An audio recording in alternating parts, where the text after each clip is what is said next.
don't think so because the only evidence that has been made against him is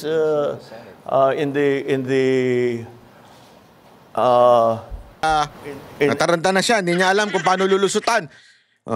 I don't think so daw na si Romualdez. Gago! The only evidence daw ay yung sa Senate lang. Naku po, pabirang buhay rin. Hindi nga siya makasagot ng diretso. In the Senate. So, I don't know. No, with the Speaker, no. Not as yet. Not as yet. If something else comes out, then he might have to be answerable for something. So, again, we don't file cases for optics. We file cases to put people in jail. Parang totoo, no? I'm not a lawyer, but I know how to read. At wala na hong iba pang interpretasyon dyan sa national security. Di ba? Ito ay national budget ang accusation nyo against Zaldico. Remember, hindi lang po mamamayan ang nag-aakusa. Yan po ay akusasyon ng gobyerno rin ni Marcos. Bakit hindi ninyo makansela?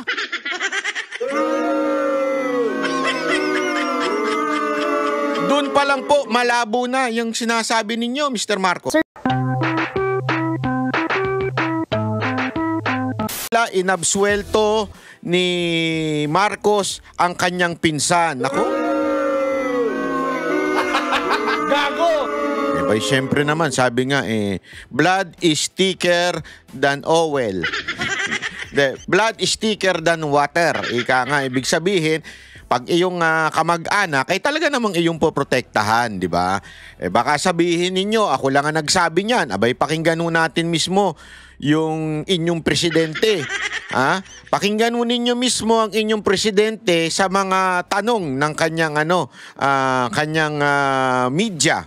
Bakit kanyang media? Kanya naman yun Mga press mga Malacanang press cartel yan Anyway, ito po yung video na yon. At kung mapapansin ninyo, ito'y kakaiba. Bakit kanyo? Una sa lahat, alam naman natin si Marcos hindi mahilig yan sa presscon. Takot yan Takot yan sa presscon Bakit? Kasi hindi niyan kaya yung confrontation Actually, may nagsabi na sa akin yan kakilala niya. Di umano daw, talagang itong si Marcos, takot ito sa confrontation. Takot daw ito doon sa harap-harapang debate o kaya tanungan dahil natataranta daw ito pag tinanong. Kaya nga, di ba, mapapansin ninyo, noong panahon ng kampanya, hindi humarap yan. At may napabalita pa na humarap lang siya sa isang istasyon na yung isa sa mga host doon na ngayon nasa posisyon na. Gago! Nasa posisyon na ngayon, ibig sabihin, in-appoint. Yung tao daw na yun ay nag-feed ng mga tanong sa kanya. Kasi nga, hindi niya masasagot yung mga on the spot. Kung maaalala ninyo, yung panahon ng 2016, yung debate sa Vice President, kumain ng alikabok itong si Marcos kay Cayetano. Maalala nyo nun, di ba? Yung tungkol dun sa issue ng korupsyon. Kumain ng alikabok itong si Marcos. Kaya etong ginawa niyang presscon, ang interpretasyon ko dito, ay ito'y natataranta na siya. Bakit kanyo? Kasi sa November 16, 17, and 18 ay may magaganap na paghahatol ng taong bayan. Paghahatol ng taong bayan sa administrasyon ni Marcos. Gago! At dito hahatulan daw siya ng isang malupit na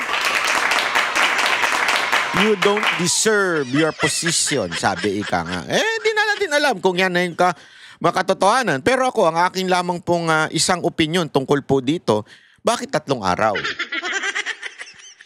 Ang ibig sabihin ng 3 araw, ito lang ito. Ito, akin lamang po itong opinion. Hindi ko sinasabi opinion ito ng INC.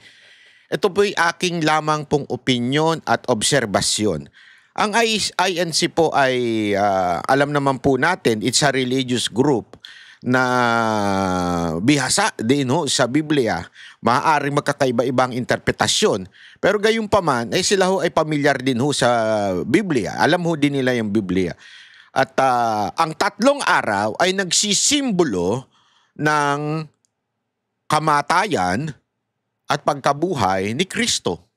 Anong ibig sabihin niya, mga kababayan?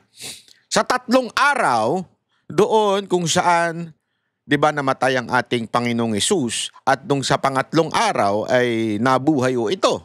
Tama, mali? So ibig sabihin, may bagong buhay. Yun. Tayo'y umaasa. Aking opinion lamang po ito, ha. Ulitin ko, hindi po ito opinion ng INC. Opinion ko po ito. Hindi din po ako membro ng INC. Ito'y opinion ko lamang na ito hong pangatlong araw ay maaari po itong bagong muka ng Pilipinas. Ililibing na ang luma at kailangan na pong ilabas ang bago. Isilang ang bago. Yun po ang simbolo ng 3. Di ba? 3 araw. Hindi ko alam kung sinadyabuhan nila yan o talagang yan 3 araw na yan ay ang pagbabago. Kasi tanda natin that humanity sin against the creator of this world, and for that to be reconciled, Jesus has to die for our sins. At dahil po doon, nagkaroon po tayo ng pag-asa, buhay na walang hanggan ng sino mang maniwala sa Kanya. At ako'y naniniwala na maaaring ito'y simbolo din ng pagbabago ng bansang Pilipinas. Dahil alam po natin, lugmok na po ang ating bansa sa ekonomiya, lugmok na po ang ating bansa pagdating ho sa, kung titingnan ho ninyo, yung dolyar, pinakamataas na sa kasaysayan ng bansang Pilipinas. 59, konti na lang. Naku po, patay tayo dyan. Pag nag-60 yan, tiba-tiba ang mga YouTuber dyan. Kasi alam niyo naman, dolyar ang pasahod ng YouTube. Pag kinonvert mo yan, mataas-taas yan. Yeah? Natutuwa yung mga, hindi ako natutuwa dyan. Kasi may implication din po yan. Even if mataas ang kikitain natin. Halimbawa, tayo may kamag-anak na OFW, maaring mataas nga ang kitain natin. O sabihin, malaki yung equivalent ng ating pera sa dolyar na ipapadala sa atin. O kaya naman sa YouTube, ipapasahod sa atin. Gayunpaman, tataas ang presyo na mga bilihin, lalo na yung mga ini-import. Ang problema, this country is an import country. Totoo naman, di ba? Tayo po yung bansang hindi nakakatayo sa sarili nating ekonomiya. Hindi ho tayo, lagi ho tayo nag-i-import. Therefore, kung nag-i-import tayo, mas mahal na ngayon yung pagbili natin dun sa in-import natin. Di ba ho? Ibig sabihin din po nun, pag mahal natin binili, mahal din ibebenta ng mga negosyante sa atin. So, ang nangyayari dyan, hindi ho, maaring makabawi tayo in a way sa mga malilit na bagay, pero pag tayo ay nag-purchase na, medyo mataas na po ang presyo. Yan ang isang dahilan din kung bakit tumataas ang krudo, tumataas ang mga kung ano-ano pang presyo ng bilihin. Dahil po sa importation na ginagawa ng ating bansa. Dahil nga mataas ang equivalent ng dolyar, ayari tayo. Sa makatuwid, yung pangkalahatan, yung pagtaas ng dolyar, hindi ho yan good news. Bad news po yan, sa totoo lang. At yan po nangyayari sa Pilipinas. At natutuwa naman ako dahil marami nang nagigising mga Pilipino. Sabi nga ho nila, hindi lamang po ito isang sekta. Maaari yung sa iglesia ay meron silang ginawa sa Luneta, pero sa grandstand, gayunpaman, may mga magrarally din ho daw sa iba't ibang lugar. At ang kinagusto ko dito, hindi ho pinamumunuan ito ng mga komunista. Yun ang panalo dyan. Kasi ho, yung rally ng komunista, lalo na yung mga Gen Z na wala namang alam, ay isa lamang naman po ang motibo ng mga yun. Alam naman po natin, lalo na yung mga Gen Z na sumisigaw na, ikulong na yan. Mga kulangot, ikulong na yan. Sila ho'y nakikiuso lamang at hindi naman po nila naintindihan ang tunay na nangyayari sa ating bayan.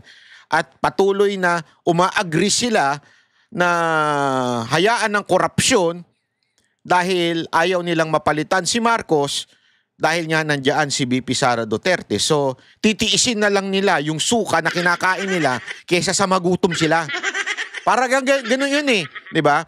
Titiisin mo yung administrasyon ni Marcos dahil ayaw mo maging presidente si VP Sara Duterte. Tama, mali? Parang ano rin yan. Titiisin mo, nakainin mo yung sarili mong suka, ha? At nanamnamin mo pa kasi ayaw mong magutom. Tama, mali? Diba? Ganun yun eh. So you would settle for less. Diba? Tandaan nyo, maliho yan, lalo na sa paghahanap ng jowa tsaka asawa. Sometimes you just settle for less. Ano nangyayari? In the long run, iiwan mo yan. O in the long run, magkakabit ka. Kasi you settle for less. Ang inang analogy yun, no? Hayop eh, di ba? Ganun ang mangyayari. Kaya hindi ako naniniwala sa rally ng mga makakaliwa. Yung mga komunistang NPA na yan, hindi ako naniniwala sa rally nila. At yan isa ay malaking katarantaduhan. At lalong-lalo na yung mga Gen Z na walang alam na inimpluwensyahan lang nila. Mas maniniwala pa ako sa rally sa 16, 17, and 18. At sana hindi na umabot dun sa rally ng mga makakaliwa. Sana'y magkaroon na ng tunay na pagbabago. Again, in a peaceful and legal way. Ibig sabihin po yung naaayon lamang sa konstitusyon. Ako po ay sumusuporta sa batas, whether it favors me or it favors anyone, as long as it is the law, we must follow. Ayoko ho ng lumalabag sa batas. Dapat po laging nasa batas ang ating gagawin. Kasi hindi magiging magandang halimbawa ang isang bagay kung gagawin mo tong illegal. Bakit to kanyo? Sabi nga ho sa salita ng Diyos, don't pay evil with evil. Something like that. Di ba? Kasi sa akin, naniniwala ako, dalawa yan eh. It's always God's way or men's way. Man's way. Tama, man's way. Di ba? Dapat gawin nating tama. Para ang lahat ng bagay ng pagbabago ay tama. Di ba? Huwag tayong gagawa ng labag sa batas. Dapat po ay tama. At ano po ang tama? That the AFP is the protector of our Constitution. Not of the President, but of the Constitution. And the power of this administration or the power and authority emanates from the people. Okay? Not from the President. From the people. So yun lamang po. Pakinggan po natin itong interview ni Marcos na sa tingin ko ay tila inabsuelto na ang kanyang pinsan. Panoorin natin ni. From Kat. Good morning, Mr. President. Sir, you mentioned in the latter part of your speech na tapos na ang maliligayang araw nyo, hahabulin namin kayo. The nation's question is, why is former Congressman Zaldico's passport not yet canceled? And what is the government doing to actually either convince him or force him to return to the Philippines? Ako, kakabahan na yan si Marcos sa mga ganyan mong tanong. Hindi, sa mga ganyan mong tanong, hindi kaya ni Marcos sagutin yan. Sa totoo lang po, hindi ho niya kayang sagutin yung mga gayang tanong po. Ha? Tuloy. I think that's best directed at the lawyer because it's a legal answer. And the legal answer is because hindi pa nasampahan ng kaso, therefore the request for the cancellation of his passport cannot yet be made. However, when that time comes, we will immediately cancel his passport. Himayin natin yung kanya sinabi. Sabi niya, it's a legal question that lawyers should be the one answering it. Plus, the legal way is wala pa daw kaso. And until that case is being filed, malabong kansilahin daw ang passport. Sana true, ano? Sana totoo. Pero pagkakalaban mo na, wala na. You can bend the law. Kung ako si ate, dapat sinundan ko ng ganitong tanong Mr. President, how about bending the law? Which your secretary before suggested. Sometimes you have to bend the law. Not break the law, but bend the law. Why not bend the law so that this Zaldico cannot and can no longer run from the accusation filed sa kanya? Diba? Why not bend the law? Akala ko ba we can bend the law, sabi ng iyong sekretary na isang abogado din. Oh, pangalawang tanong, why until now there is no case filed against Zaldico? Ang tagal na po niyan. Sabi mo nga diyan sa iyong interview, 3 months na from your SONA. At the evidence, sumisigaw na ang ebidensya. Kaliwat kanan na ang sigaw ng ebidensya laban kay Zaldico, and yet, wala pang nafa-file. Bakit wala pang nafa-file? Para hindi makansela ang passport. Gago! Pag hindi makansela ang passport, may chance pa pong kumuha ng ibang passport si Zaldico. Gago! Hindi kasi pag na-cancel na yung passport niyan, pwede na siyang i-deport ng bansa na yun. Di ba? Kasi wala na siyang passport. Inaantay po ba ng administrasyon na ito na magkaroon siya ng passport? Kasi may mga ganyang bansa eh. Hindi i-research ninyo may mga bansang parang nabibili. In a way, hindi siya binibili talagang babayaran mo, pero parang nabibili kasi pag nag-purchase ka ng bahay o nag-invest ka doon sa lugar na yon, magkakaroon ka ng passport. Pwede yun eh. Sa sobrang yaman. Sa tindi ng salin yan. Sa tindi ng kayamanan ni Zaldico, kahit buong bansa kaya niyang bilhin. Di ba? And yet, bakit ang issue dito ay antagal? You know why, ladies and gentlemen? Mga banateros? Kasi nga, yung time, iyon ang pinaka-essence nung pagkuha ng passport. Ibig sabihin, pagka meron ka ng oras, kakampi mo ngayon ng panahon. Maaari ka nang kumuha ng passport. Kasi, yan na lang yung kalaban mo yung oras Kasi nag-apply ka, hindi naman agad-agad. You have the money, you have the resources, you can do anything, but yung time, hindi mo yan pwedeng paikliin sa ibang bansa. Ibig sabihin, kunwari, ang proseso ng pagkuha ng passport abutin ng 3 months o 6 months, di ba? Sa ibang bansa, hindi mo pwedeng lagyan yun at sabihin mo, oy, dalian nyo yan, bilisan nyo, hindi. May proseso sila doon. I do not know. Ewan ko sa tingin ninyo, mga kababayan, mga banatero, sa tingin nyo ba, yan ang dahilan kung bakit dinidelay ang pag-file ng case against Zaldico? Di ba ho? Hindi. Come to think of it. Chef, may ganun come to think of it I'm not a lawyer, so I'm not the best person to explain it. Ganda siguro, bumaba ka na rin. Hindi ka pala abogado, wala ka palang alam Mantakin mo, sagwa talaga Ako sabi ko nga sa inyo dapat talagang presidente, abogado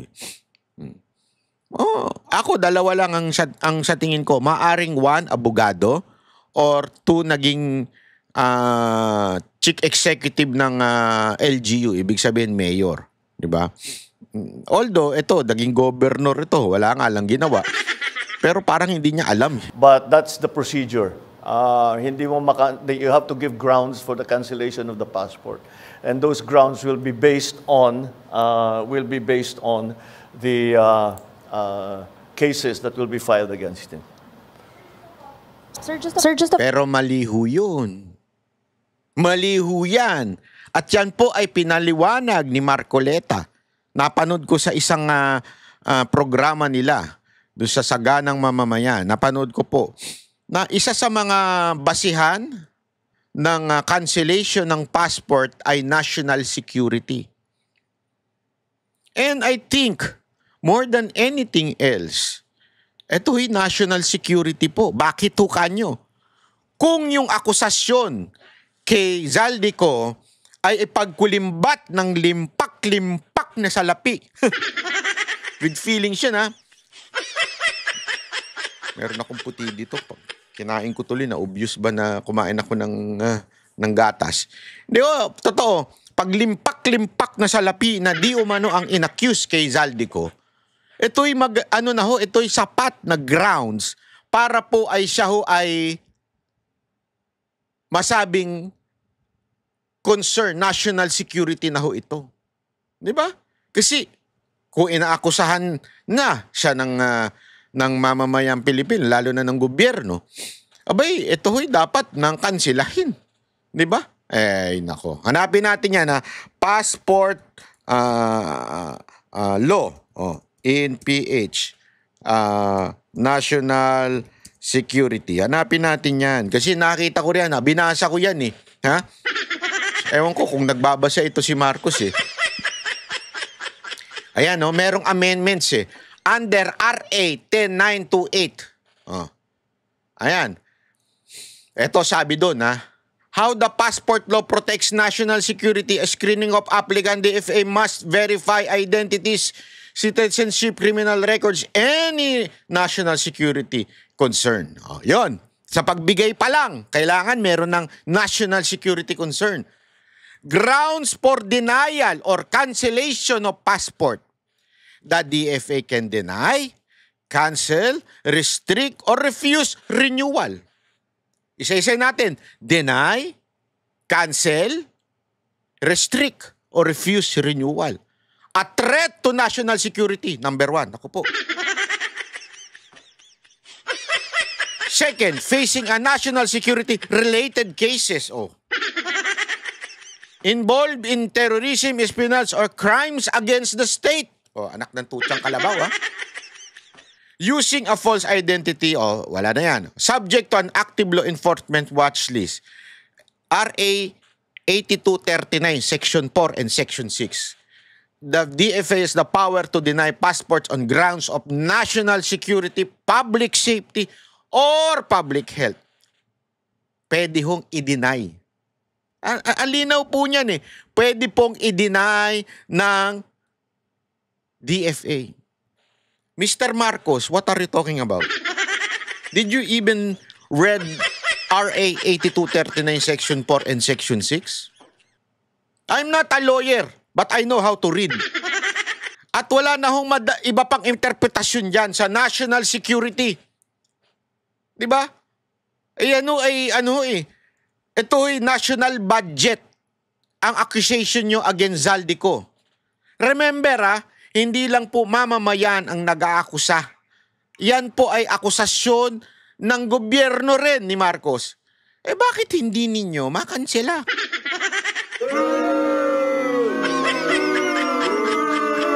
Doon pa lang po malabo na yung sinasabi ninyo, Mr. Marcos. Sir, just a follow-up question on that point.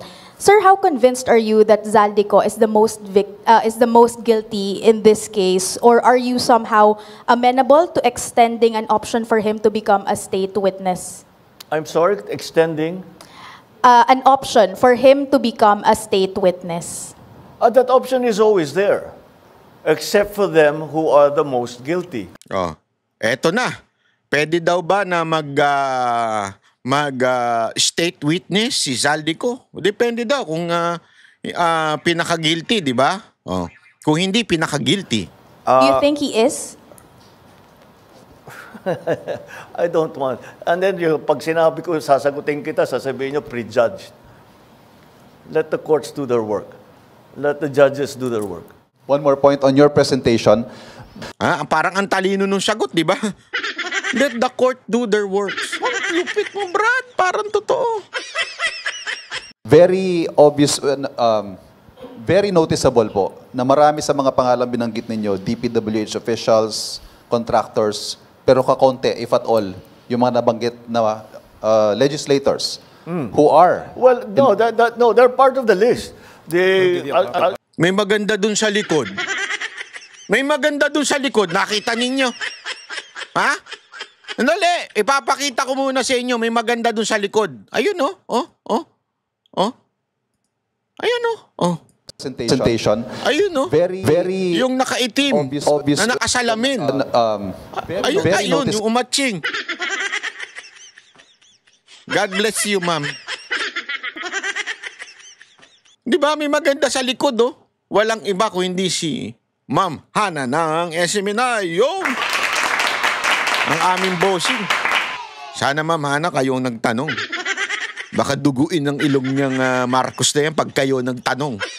Malupit yan si Ma'am Hana. Ang lupit ng ano niyan, ng mga tanungan niyan. Pag tinatanong niyan, "O Jay, asan ka na? Late ka na."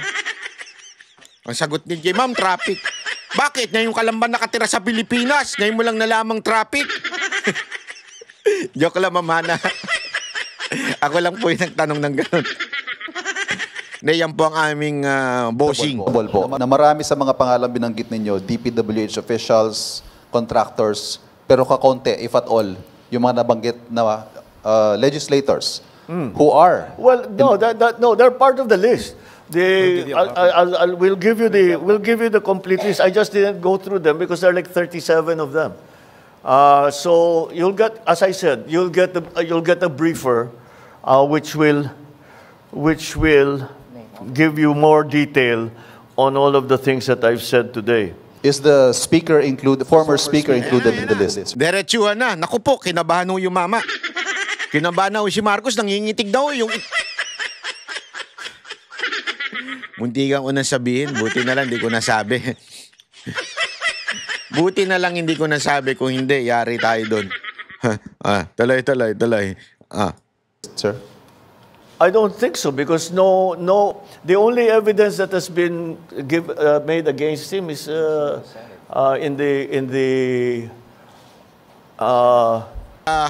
Nataranta na siya, hindi niya alam kung paano lulusutan. I don't think so daw na ano si Romualdez. Gago! The only evidence daw ay yung sa Senate lang. Naku po, pabirang buhay rin. Hindi nga siya makasagot ng diretso. In the Senate. So I don't know. No, with the speaker, no. Not as yet. Not as yet. If something else comes out, then he might have to be answerable for something. So, again, we don't file cases for optics. We file cases to put people in jail. Parang totoo, no? Parang totoo. Or to make people answer. I know that there are many suggestions of who else we should file cases against. Well, we're fine with that. Provide us the evidence and we will file cases against them. Kaya sinabi ko, napakahalaga yung sumbong sa Pangulo. Dahil marami kaming nakukuhang impormasyon dyan. So, pagpatuloy ninyo yung inyong pagsumbong. At bigyan nyo kami ng lahat ng ebidensya na meron kayo para magamit natin. Alam mo, bakit matapang na sinasabi ni Marcos ito? Alam niyo kung bakit? Kasi ang korupsyon, mahirap patunayan yan. Sa totoo lang. Kasi di mo naman binibigyan ng resibo pag nakatanggap eh. Pag diniliver ba yung maleta sa bahay, di umano ni Romualdez according to one of the person na nagsabi nun, yan po ba ay may resibo? Wala. Plus, may balita tayo na magre-recant daw sana naman, hindi Sana naman hindi mag-recant si Gutesa at dalawin ng kanyang konsensya kung siya man po ay may plano mag-recant. Kasi si Senator Amy nagsabi nito. And I hope it's not. Sana hindi totoo. Pag nag-recant po, ay parang kasing planado na dito eh. Dito sa bitawan ni Marcos, parang planado na wala namang ebidensya yung sa Senado lang. Eh di, ang script niyan, kung sakasakaling nag-recant si Gutesa, ang sasabihin niyan, tingnan nyo na, wala namang kinaugnayan si Romualdez kasi nag-recant nga, Tama, mali. Di ba? Ano sa tingin ninyo? Yun ang ano niyan eh. Sa tingin ko, yun ang tutumbukin niyang yung sinasabi niyang yan. Parang kasuhan kahit sino. Wala naman, walang immune dito walang exempted dito sa mga investigasyon na ito. No, so yun, mga kababayan, diyan po mga kababayan, napaka-obvious na mukhang inabsuelto na ni Marcos hong si kanyang pinsan. 'Di ba? Hindi man lamang po sana man lang yung neutral lang na if there is, parang ganun ba, yung mga ganung klaseng bitawan. If there is an evidence, then we will file a case against Romualdez. Sana may ganun man lang. Parang takot na takot pa ka. 'Di ba? Para bagang takot na takot pa itong mamang to. Kaya nga ang tanong natin dito sino ba talaga ang presidente ng Pilipinas? Sino ba talaga namumuno sa Pilipinas? Si Romualdez po ba o kayo, Mr. Marcos? Kasi tila takot na takot kayo. Diba? Tila takot na takot kayo sa inyong pinsan. Hindi, eto tingnan ninyo yung tanong From Cat. Else comes out. Then he might have to be answerable for something. So again, we don't file cases for optics. We file cases to put people in jail or to make people answer. I know that there are many suggestions of who else we should file cases against. Well, we're fine with that. Provide us the evidence and we will file cases against them. Kaya sinabi ko, napakahalaga yung sumbong sa Pangulo. Dahil marami kaming nakukuhang informasyon dyan. So, pagpatuloy ninyo yung inyong pagsumbong. At bigyan nyo kami ng lahat ng ebidensya na meron kayo. Para magamit natin, para kasuhan kahit sino. Wala naman, walang immune dito walang exempted dito sa mga investigasyon na ito. Ayun, so mga kababayan, dun pa lamang po obvious na. Yeah? Obvious na yung pagprotekta niya sa kanyang pinsan. Sa pag-absuelto agad-agad. Di ba? Ewan ko hindi naman po siguro tanga ang taong bayan para hindi kaya nga ang dito parang ano itong ginagawa ng ICI? Diba? Don't tell me sa tindi ng korupsyon na ito, walang alam si Romualdez sa ginagawa ng inappoint niya na chairman ng appropriation? If I were you, Zaldico, if you're listening, I know you are. Yung mga abogado mo nakatutok dito If you're listening, kung ako sa'yo, tumayo kang bayani. Ituro mo na yung dapat mong ituro. Di ba? Hindi, you have the chance. Don't allow this to go down in history na ikaw ang pinakapinuno nito. Kasi yun ang puntirya sa'yo ngayon ng administrasyon na ito. Hindi ko maintindihan kung hindi mo nababasa o hindi mo nauunawaan ito. Ang pinupuntirya ng administrasyon na ito, sa lahat ng ginawa dito sa issue na ito, ikaw ang ending. Yun ang pinalalabas nila. Ikaw lang ang may sala, wala nang iba. The rest, bida. Imantakin mo, bayani pa nga daw si pwede daw ikinukonsidera pang state witness si Romualdez. Papayag ka ba nun? Diba? Paano mo paano mo alam mo yun, paano mo yun maaatim na natutulog ka, tangina. Ako ang pinakakurap na inaakusahan ng tao. Ako lang. Hindi, gusto mo ba ganun? Ang pangalan mo ay magiging katumbas sa korupsyon? Kung ako, hindi ako papayag doon. Ipaglalabang ko. Ako kasi naniniwala ako. Naniniwala ako sa aking puso na ikaw ay may malinis na budhi. May malinis kang, ikaw ay sumusunod lamang sa utos. Ikaw ay hindi kurap. Naniniwala ako dyan. Kaya, so therefore, ituro mo na yung dapat mong ituro. Huwag kang manahimik. Huwag kang umasa dun sa abogado mo. Maniwala ka sa akin. Huwag kang... Ang abogado, alam naman natin yan Ang abogado gusto lagi ng hearing yan Gusto lagi niya ng something eh. Kasi tandaan mo, bawat ano may charge. Tama mali. Dapat hindi tayo ganun. Kaya kailangan maging bayani ka. Sabihin mo na ang katotohanan. Anyway, eto with relationship dito sa matinding pasabog naman ni Marcoleta. Ito matindi ito. Tingnan ninyo ito sandali. Grabe ho itong pasabog ni Marcoleta. Bakit? Yung di umanong sinasabi niya, yung kanyang ina-accuse ay para bagang yung sindikato ng korupsyon ay damay na pati judiciary. Tingnan ninyo itong yung mga almost same date yung malapit sa date na yon na kung saan nagpapirma si Gutesa o nagpanotaryo si Gutesa. Hinihingi niya doon sa korte na pahingi din yan.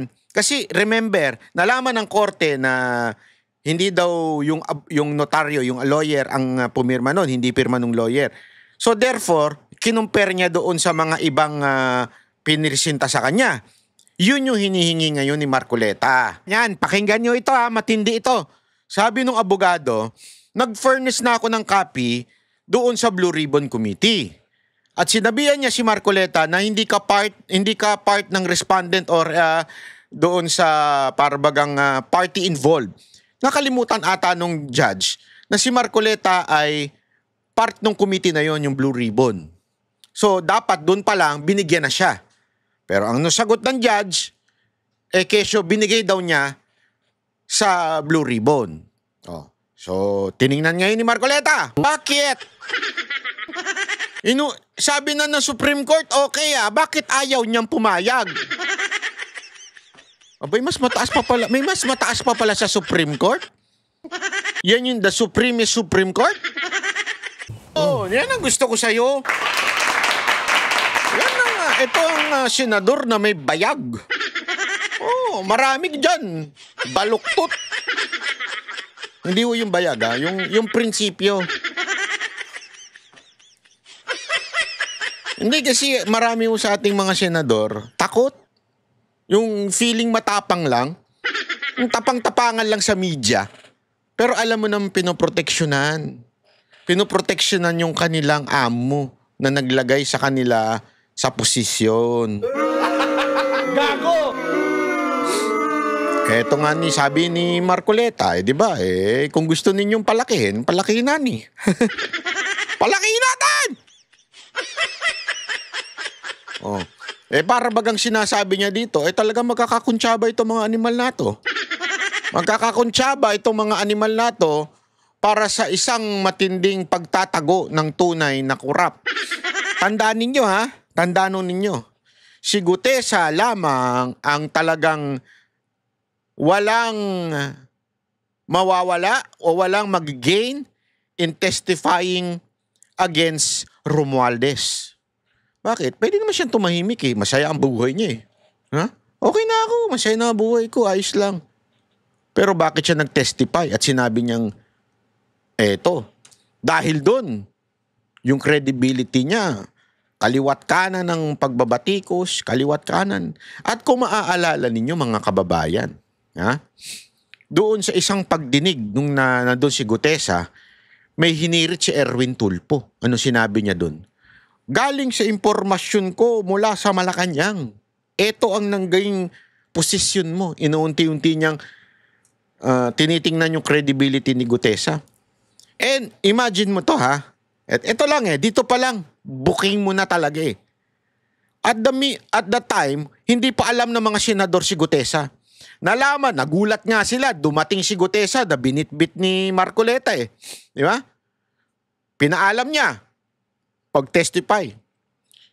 And on that day, same day, not more than half day, nalamang agad-agad ni Tulfo binanggit niya, galing sa Malacanang, etong impormasyon mo. Ibig sabihin, nakikinig ang Malacanang during doon sa presentation ni Gutesa at nilabas kagad, ito ang background niyan, double check mo.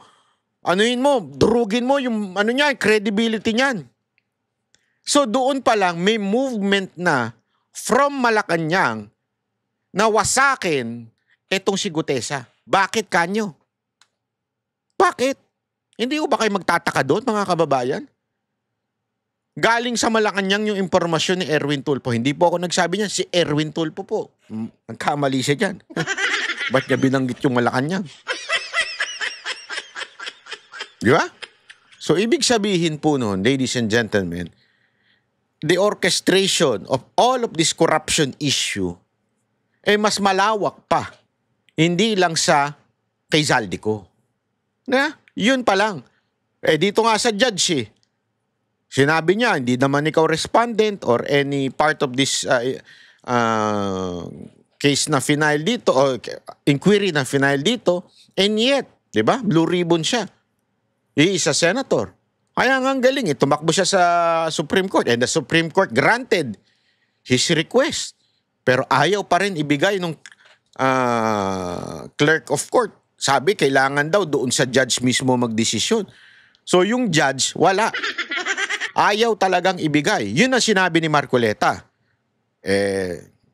Senator Marcoleta, ako may tanong lang. Ito'y tanong ko lang bilang mamamayan. Papayag ba kayo dyan? Alam ko, hindi kayo papayag. Hindi kayo magpapayag, nahahayaan lamang ninyo yung ganyan na para bagang minamata kayo nung judge na parang wala kang karapatan. Sino ka ba? Parang ganun ang dating Diba? Kahit nakakuha ka ng permission sa Supreme Court, wala kaming pakialam. Ibig sabihin, abay, tila yung judge ata parang merong backer na mataas. Sino kaya ang backer niyan? Hindi, di ba? Kasi ayaw ibigay Kahit na sabi ni Marcoleta ito, hindi ako nagsabi na-grant na ng Supreme Court yung kanyang hiling. Ibig sabihin, sinusubukan kayo, Marcoleta. Hindi ako, sa tingin ko, hindi kayo, ako lang sa pananaw ko kay Senator Marcoleta, hindi ito patitinag. Hindi ito patitinag. Ito yung senador na talagang masasabi kong merong matinding paninindigan. At ito pa, pakinggan pa natin, may babalahu meron nung babalahu ito si Marcoleta tungkol dito kay, meron siyang hamon kay Lacson. Ito ko po, patay ka. Tindi nun Brad Kasi sabi ni Lacson yan papadala ko yung subpina, parang papadala yung sulat through Marcoleta. Sabi ni Marcoleta, ano ako tutusan mo? Sino ka? Sino ka ba? Sino ka ba? First of all, yun Sino ka ba? Diba? Sino ka ba, Lacson? Hindi kasi, tama naman Ang dating nun, para bagang tinatago ko? Ano ko yung mahilig magtago ng witness, yung kinokondo pa. Parang ganun kasi ang dating Kaya nga sabi ni Marcoleta, sino ka ba? Nasaan ang authority? Bakit mo sa akin i-course? Tsaka bakit pa CCTV ka? Sabi, dapat daw hindi ako onion skin. Hindi ako onion skin. Pero tinatanong ko, tama ba yung ginagawa mo? Ba't kinakailangan kunin mo yung CCTV nang dumating si Gutesa sa aking opisina? Kinunampan niyo kung anong oras At kung sino yung sumundo, alam ka naman pasusundo ko yung hindi ko kilalang tao o sunduin mo, merong isang taong nagngangalang ganito, nangako siya na pupunta rito, tingnan mo kung makakarating, kung hindi, wala tayong magagawa. Nagkataon naman dumating. So dumating daw at dinala sa aking opisina. Kanina pupunta yung tao, hindi ka akong kausap. Nini-expect ba niya na sa kanya pupunta? So tatanungin ko lang sa kanya, is there anything surreptitious or criminal? So ibig ba sabihin, under surveillance ako sa'yo, sino ka ba? Ito yung punto Kaya alam mo, natin sa pinag-uusapan natin, hindi ba tayo iisang layunin natin? Hindi ba tayo magkasangga rito? Ano bang pakay mo? Akala ko ba sinusuri natin, tinitingnan nating mabuti, alang-alang sa kapakinabangan ng ating bansa, na salaula ng ating bansa. Ang aking pakay, matukoy natin kung sino ang malaking isda. Ba't tayo mo kung tulungan dito? Dating bes na tulungan mo kung ano pinaggagawa-gawa mo. Di ba? O gusto mo makarinig ng ganito sa letra, subukan mo. Hindi ako nag-umpisa nito, ha? Silang nag-uumpisa nito. Kung ano-ano, nag-i-interview siya. O yan, pinalutang niya. Iko-course niya yung sabina sa aking opisina. Subukan mo. Yun ang masasabi ko sa'yo. Tapos na tayo. Sen, ito ay, November, ano na ba ngayon? Subukan mo na, Lacson, kung may bayag ka. Kung hindi baluktot yung bayag mo, Lacson, subukan mo daw si Marcoleta. Padaanin mo sa kanya. November 7 pa itong video na ito, ha. So, ewan ko kung kasi bukas, ngayong araw na ito, lalabas si, merong ngayon, Blue Ribbon, pagdinig ngayon, hearing ngayon, si Lacson. Sinubukan kaya niya? Tapos na tayo. Sen, ito ay, November, ano na ba ngayon? 7. Meron pang dadaan ng mga pecha. Baka akala nila, ito, live ito, ha? Kaya nga po, Ano ba tayo ngayon, 7? 7 po ngayon. Ayan na. So, ibig sabihin, mga kababayan, kasi din si Lacson masyadong madaldal. Hindi ko alam bakit maganon si Lacson. Kasi alam kong mga magaganon, yung mga chismosa sa kanto. Di ba? Yung mga magaganon, mahilig magpa-interview ito si Lacson pero kahit anong gawin pag-interview ito, di manalo-nalo to bilang presidente o kaya vice president Yeah? Mahilig talagang gumanon Kasi so far, as far as I know, ang mga mahilig lang gumanon, yung mga chismosa sa kanto. Chismosa, take note. Ha? Ano kayang dahilan? Sa tingin ninyo mga kababayan, ha? Ito yung tanong ko ngayon para sa kape natin, pakape. Okay? Para sa pakape natin, ito ang tanong natin. Sa unang tatlong sasagot ay mananalo. Ha? Sino? Yun. Sino? Alam ko ayaw nyo itong isagot, pero kailangan ko itong tanongin. Sino ang tila na nag-absuelto dito kay Romualdez? Naku! Sino kaya ang nag-absuelto dito kay Romualdez?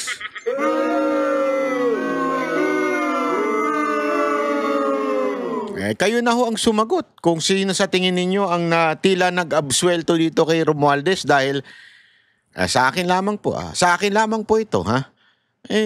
Ngayon pa lang parang may sagot na di ba? Okay sana kung ating iba yung katanungan, iba yung sagot pero ang sagot wala namang nag-aano sa kanya, nag-i-imply o isa lang naman at tilang parang binaliwala yung isa na yun.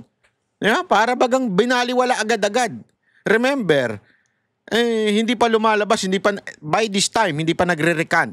Yung interview ni Marcos na yun, ay, sandali, sinagot ko rin pala. Bahala na kayo. Unahan na lang kayo mag-type dyan. Sinabi niya na kagad na para bang minamalit niya na kagad yung testimony ni Gutesa. So doon pa lang, para bagang hinusga niya na kagad.